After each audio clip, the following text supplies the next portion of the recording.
Friends, Ganesh Chaturthi आने वाली है और अगर आप भी यही सोच रहे हैं कि इस बार गजानन महाराज के लिए घर पर ही लड्डू बनाए जाएं, तो आज मैं आपके लिए गणेश महाराज के बहुत ही फेवरेट मोतीचूर के लड्डू की रेसिपी लेके आई हूँ। आपको तोड़ के दिखाती हूँ। आप देख सकते हैं कितने रसीले लड्डू बने हैं और इसका जो दाना है बिल्कुल मोतियों की तरह है। तो मैंने आपके साथ कुछ टिप्स शेयर किए हैं, आप उसे ज़रूर से फॉलो कीजिए। तो मैं वर्षा भावसार रसोई घर में आप सभी का स्वागत है। तो इसे बनाने के लिए यहाँ पर मैंने एक मिक्सिंग बाउल लिया है। इसके ऊपर मैं रख देती हूँ एक छन्नी और अब इस छन्नी में हम डालेंगे बेसन। तो मैंने यहाँ पर 1.5 कटोरी बेसन लिया है। अभी मैंने 1 कटोरी डाला है और आधा कटोरी और रखा हुआ है। तो बेसन को हम यहाँ पर अच्छे से छान लेंगे। तो छानने से ये होगा कि बेसन में किसी तरह के कोई लम्प्स नहीं रहेंगे और जब हम बैटर बनाएंगे तो बिल्कुल चिकना बैटर बनकर तैयार होगा। तो इसके लिए बेसन जो है हमें यहाँ पर फाइन बेसन चाहिए, यानी बारीक वाला ही बेसन चाहिए। तो अब इस बेसन में हम डाल देते हैं पानी, क्योंकि हमें यहाँ पर इसका बैटर बनाना है। तो अभी मैंने यहाँ पर 1 कटोरी पानी लिया है, लेकिन इसमें से मैंने आधा डाला है। तो इसे मिक्स करके हम यहाँ पर थोड़ा पानी और डाल देते हैं। तो पूरा अभी मैंने यहाँ पर 1 कटोरी पानी डाला है और इसे अच्छे से मिक्स कर लेते हैं। और अब मैंने यहाँ पर आधा कटोरी पानी और लिया है, तो थोड़ा सा पानी हम यहाँ पर और डाल देते हैं। तो आगे वीडियो में मैं आपको बताऊंगी कि मैंने यहाँ पर टोटल कितना पानी का यूज़ किया है, ताकि जो इसका बैटर है बिल्कुल परफेक्ट बने। तो पानी डाल के आप इसे बहुत अच्छे से फेंटें, ताकि इसमें किसी तरह के कोई लम्प्स ना रहे, क्योंकि हमें जो इसका बैटर है बिल्कुल चिकना सा चाहिए, बिल्कुल लम्प्स फ्री चाहिए। तो अब मैं आपको इसकी कंसिस्टेंसी दिखाती हूँ कि किस तरह से होना चाहिए। तो ये देखिए, जब हम इसे गिरा रहे हैं तो बिल्कुल बूंद बूंद के रूप में गिर रहा है, यानी बूंदी की तरह गिर रहा है। बिल्कुल एक धार के रूप में नहीं गिरना चाहिए। इसकी जो धार है इस तरह से टूट के गिरना चाहिए। और इतने बैटर को बनाने के लिए मुझे 1.25 कटोरी पानी की ज़रूरत हुई है। तो अब हम इसे कवर कर देते हैं और कवर करके हम इसे 5 से 10 मिनट के लिए साइड में रख देंगे, ताकि अच्छे से सेट हो जाए। तो 10 मिनट बाद हम इसमें डाल देते हैं 1 पिंच मीठा सोडा, जिसे खाने वाला सोडा भी कहा जाता है। और 1 पिंच के करीब मैं यहाँ पर केसरी येलो फूड कलर डाल रही हूँ, ताकि जो लड्डू का कलर है बहुत ही अच्छा आए। अब इन सभी चीज़ों को अच्छे से मिक्स कर लेते हैं और चलाते हुए लगभग हम इसे 1 से 2 मिनट के लिए अच्छे से फेंटेंगे, ताकि ये जो बैटर है थोड़ा फूल जाए और हल्का हो जाए। तो फ्रेंड्स, अगर आप यहाँ पर कलर नहीं डालना चाहें तो स्किप भी कर सकते हैं। अब गैस चालू करके गैस पे मैंने पैन रखा है और इसके अंदर हम डाल देते हैं तेल। आप चाहें तो इन लड्डुओं को घी में भी फ्राई कर सकते हैं। अब मैंने यहाँ पर इस तरह से झारा लिया है बूंदी बनाने के लिए। तो ये जो झारा है सभी के पास होता है, जिसमें हम पूड़ियाँ निकालते हैं। और मेरे पास यहाँ पर बूंदी बनाने वाला भी झारा है, ये देखिए इस तरह से। तो अगर आपके पास बूंदी बनाने वाला झारा नहीं है, तो आपके पास अगर पूड़ी बनाने वाला झारा हो तो आप उसमें भी बूंदी को बना सकते हैं। तो तेल भी यहाँ पर अच्छे से गर्म हो चुका है। एक जो मैंने बूंदी डाली थी फूल के ऊपर आ चुकी है। तेल यहाँ पर हमें बहुत अच्छे से गर्म चाहिए। जिस तरह से हम पूड़ी को फ्राई करने के लिए तेल गर्म करते हैं, बस उसी तरह से तेल को गर्म कीजिए। गैस का फ्लेम मैंने बिल्कुल हाई रखा हुआ है। अब मैंने यहाँ पर ये झारा लिया है और इसके अंदर हम डाल देते हैं बैटर। तो बैटर हमें यहाँ पर बहुत ज़्यादा नहीं डालना है, केवल मैं यहाँ पर 2 चम्मच भरकर बैटर डाल रही हूँ, यानी 2 बड़े चम्मच भरकर बैटर डालेंगे। और बैटर डालने के बाद आप झारे के ऊपर चम्मच नहीं चलाएं, नहीं तो जो आपकी बूंदी है गोल गोल नहीं बनेगी, यानी बूंदियों को आप अपने आप ही नीचे गिरने दीजिए। गैस का फ्लेम हमें हाई रखना है। बहुत ज़्यादा बूंदियाँ भी नहीं डालें, नहीं तो उन्हें फ्राई होने की जगह नहीं मिलेगी। तो कुछ देर बूंदियों को इसी तरह से फ्राई होने देते हैं, जब तक इसका जो ऊपर का झाग है कम नहीं हो जाता। तो आप देख सकते हैं इसका जितना भी झाग था वो थोड़ा कम हो चुका है। तो अब हम इनकी साइड चेंज कर देते हैं। तो फ्रेंड्स, अगर इस समय आपको लगता है कि तेल काफ़ी गर्म हो चुका है, तो इस समय आप गैस का फ्लेम मीडियम कर सकते हैं। लेकिन जिस समय आप बूंदियाँ डाल रहे हैं उस समय आपको गैस का फ्लेम बिल्कुल हाई रखना है, ताकि बूंदी डालते से ही फूल के एकदम ऊपर आ जाए।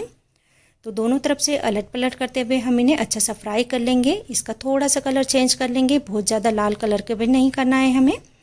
तो अब ये बहुत अच्छे से फ्राई हो चुकी है, बहुत ही सुंदर सा कलर आ चुका है। और आप देख सकते हैं बिल्कुल मोतियों की तरह गोल गोल बूंदी बनी है। एक भी बूंदी कढ़ाई में नीचे नहीं बैठी है, आप देख सकते हैं। तो सभी बूंदियां हम यहाँ पर इसी तरह से बाहर निकाल लेंगे। तो फ्रेंड्स, एक बार बूंदी को फ्राई करने के बाद आप झारे को बहुत ही अच्छे से साफ़ कीजिए। आप चाहे तो गीले कपड़े से पोंछ लीजिए या फिर धो के इसे सूखे कपड़े से पोंछ लीजिए, क्योंकि एक बार बूंदी छोड़ने के बाद जो झारे के होल होते हैं थोड़े बंद हो जाते हैं। तो इसलिए आप इसे धोइए या गीले कपड़े से ज़रूर पोंछें, ताकि बिल्कुल साफ़ हो जाए और दूसरी बार की जो बूंदी है वो भी बहुत ही अच्छे से गोल बने। तो यहाँ पर देखिए मैंने और बूंदियाँ डाल दी हैं और इसे भी हम इसी तरह से अच्छे से फ्राई कर लेंगे। तो इसी तरह से मैंने आपके साथ मीठी बूंदी की भी रेसिपी शेयर की है। अगर आप देखना चाहते हैं तो लिंक मैं नीचे डिस्क्रिप्शन बॉक्स में दे दूंगी, आप वहां से जाके उसे चेक कर लीजिए। उसका भी तरीका यही होता है, लेकिन जो चाशनी बनाने का तरीका होता है वो थोड़ा अलग होता है। तो आप देख सकते हैं यहाँ पर भी अच्छे से फ्राई हो चुकी है, तो इन्हें भी अब हम बाहर निकाल लेते हैं। तो ये लीजिए फ्रेंड्स, हमारे यहाँ पर बूंदी बनकर बिल्कुल तैयार है। इसका जो कलर है आप देख सकते हैं कितना सुनहरे सा इसका कलर है, और साथ ही बहुत ही अच्छे गोल बनी है। और एक तोड़ के देख लेते हैं तो आप देखेंगे बहुत ही क्रिस्पी बनी है, यानी अंदर से बिल्कुल भी कच्ची नहीं है ये। तो अगर आप रायते के लिए बना रहे हैं तो इसी तरह से रहने दीजिए, और इसमें थोड़ा सा ऊपर से मसाला मिला लीजिए तो आपकी नमकीन बूंदी बनकर तैयार हो जाएगी। लेकिन आज हम यहाँ पर लड्डू बना रहे हैं, तो इसके लिए मैंने गैस चालू करके गैस पे कढ़ाई रखी है। इसके अंदर हम डाल देते हैं 1.5 कटोरी चीनी, यानी जिस कटोरी से मैंने बेसन लिया था उसी कटोरी से मैं यहाँ पर चीनी डाल रही हूँ। और 1.5 कटोरी चीनी के लिए मैं यहाँ पर 1.5 कटोरी ही पानी का यूज़ कर रही हूँ। तो इन सभी चीज़ों के मेज़रमेंट के लिए आप यहाँ पर कोई कप या गिलास भी सेट कर सकते हैं, लेकिन अगर आपने कप के नाप से बेसन लिया है तो सभी चीज़ें आप उसी नाप से लीजिए, ताकि जो आपके लड्डू हैं बिल्कुल परफेक्ट बने। तो चलाते हुए चीनी को पानी में अच्छे से घोल लेंगे। अब आप देख सकते हैं चीनी पानी में घुल चुकी है। तो एक बार हम चेक कर लेते हैं कि चाशनी बनी है या नहीं। तो हमें यहाँ पर चाशनी इस तरह से चाहिए कि उंगली और अंगूठे के बीच में चिपचिपापन लगना चाहिए, जिस तरह से शहद होता है, यानी हमें यहाँ पर किसी तरह का कोई तार नहीं चाहिए। तो ये चाशनी बनकर यहाँ पर तैयार हो चुकी है। तो अब हम इसमें डाल देते हैं 1 pinch Kesari yellow food colour, आप चाहे तो केसर भी डाल सकते हैं। अब इसे अच्छे से मिक्स कर देंगे और गैस का फ्लेम बिल्कुल लो रखेंगे। और अब हम इसमें डाल देते हैं ये बूंदी जो हमने बना के रखी हुई थी। तो बूंदी डाल के इसे चला लेते हैं, यानी बूंदी को चाशनी में अच्छे से मिक्स कर लेंगे। तो अभी आपको इसमें चाशनी ज़्यादा लग रही होगी, ये देखिए इस तरह से इसमें अभी चाशनी है, लेकिन धीरे धीरे बूंदी चाशनी जो है पूरी पी लेगी, जिससे हमारे लड्डू एकदम जूसी बनेंगे। तो मैंने इसे अच्छे से मिक्स कर लिया है। गैस का फ्लेम हमें बिल्कुल लो रखना है और इसे कवर कर देते हैं, और कवर करके लो फ्लेम पे 2 से 3 मिनट के लिए इसी तरह से पकने देंगे।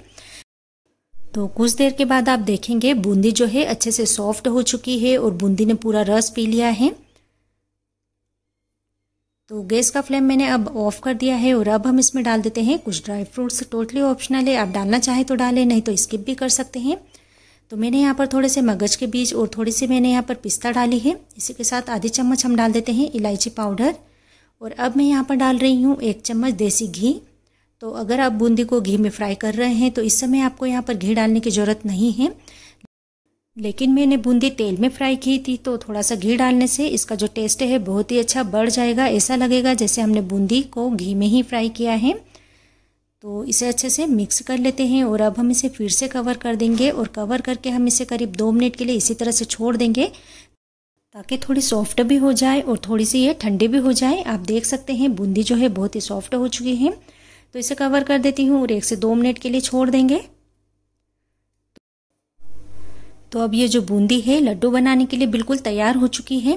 पूरी तरह से हमें यहाँ पर बूंदी को ठंडा नहीं करना है, बूंदी को हमें थोड़ा गर्म ही रखना है, ताकि हमें लड्डू बांधने में आसानी हो। तो इसे नीचे रख लेते हैं, और अब हम इसके लड्डू बनाएंगे।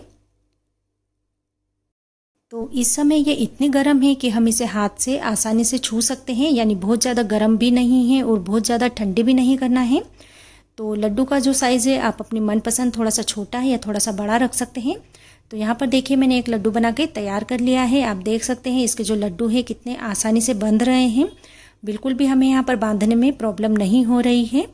तो सभी लड्डू हम यहाँ पर इसी तरह से बना के तैयार कर लेंगे। तो फ्रेंड्स, आप मेरी सभी टिप्स को फॉलो कीजिए, तभी आपके जो लड्डू है बहुत ही स्वादिष्ट और एकदम गोल गोल बनेंगे। तो यहाँ पर देखिए दूसरा लड्डू भी मैंने इसी तरह से बना के तैयार कर लिया है।